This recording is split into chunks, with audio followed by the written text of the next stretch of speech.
कर्क राशि का गुरु, जब किसी की भी पत्रिका में कर्क राशि का गुरु होता है तो उसके जीवन में 3 स्टेजेस आती हैं।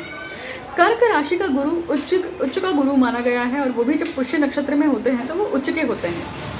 अब एक बहुत सटीक योग इसके लिए कहा गया है कि कर्क राशि का गुरु और वो अगर कुंभ राशि में है, क्या मतलब हुआ इसका?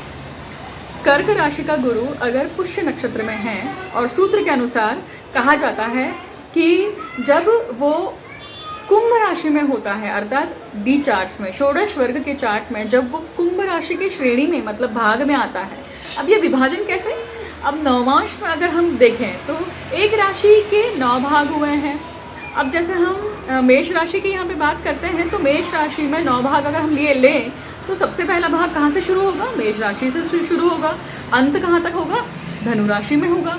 मतलब ये हो गए 9 भाग। तो मतलब मेष का नवांश जो है वो कहाँ से शुरू हो रहा है? अग्नि तत्व मेष के ही राशि से शुरू हो रहा है। उसी प्रकार से जब हम कर्क राशि मतलब जल तत्व का नवमांश की बात करते हैं और जब उसमें कुंभ राशि में वो गुरु आता है तब वो इंद्राधिपति योग तैयार करता है।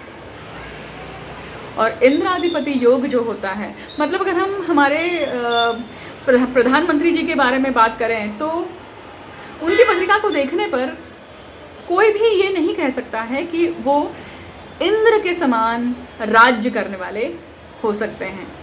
परंतु इंद्राधिपति योग, जब आप ज्योतिष को पूरी तरह से खंगाल लेते हैं, पूरी तरह से वो सारे योग जो हैं वो सारे षोडश वर्ग के चार्ट में लगाकर वो सूत्र खंगाल लेते हैं तो वो आपको योग दिखाई देता है। उसके लिए वो खंगालना बहुत ज़रूरी है। तो इंद्राधिपति योग जो है स्कॉलर्स कहते हैं, गुरु समान जो व्यक्ति हैं उनका कहना है कि ये योग जो है वो युगों में एक बार आता है। मतलब जब अवतारी पुरुष जन्म लेने वाले होते हैं तब वो योग निर्माण होता है। और वो आप साधारण लग्न कुंडली से जब देखने जाएंगे तो वो आपको दिखाई नहीं देगा, परंतु जब आप षोडश वर्ग में देखने जाएंगे तब वो चीज़ होती है। तो कर्क राशि के गुरु की जो 3 स्टेजेस हैं वो कौन सी है? तो कर्क राशि का गुरु उच्च होकर व्यक्ति को देता है और फिर उससे निकाल लेता है और फिर देता है।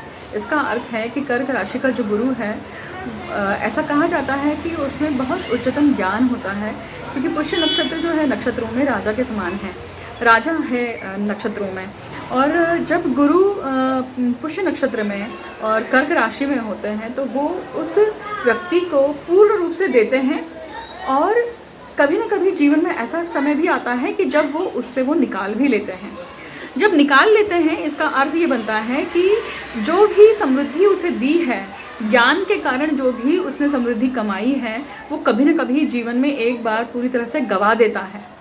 राजा से रंक होता है और रंक से राजा बनने का सफ़र वापस से तय होता है। तो इस प्रकार से जिग जैग ये ग्रोथ होती है जो कर्क राशि के गुरु के जिनके भी पत्रिका में होते हैं उनके जीवन में ये इस प्रकार से घटित होता है। अब ये स्टेजेस कभी उनके जीवन में यंग एज में आ सकती है कि बहुत अच्छा घर मिला, बहुत अच्छा लाइफ मिला, बहुत अच्छे पेरेंट्स मिले, प्लेटफॉर्म बहुत अच्छा मिला, परंतु जैसे ही यूथ में आए तो वो चीज़ें कम हो गई। परंतु जैसे ही 35-40 वापस से हिट करी एज तो उन्होंने वापस से वो सारी चीज़ बना ली। तो ये स्टेजेस है, ये गुरु की, कर्क राशि के गुरु की खासियत भी है।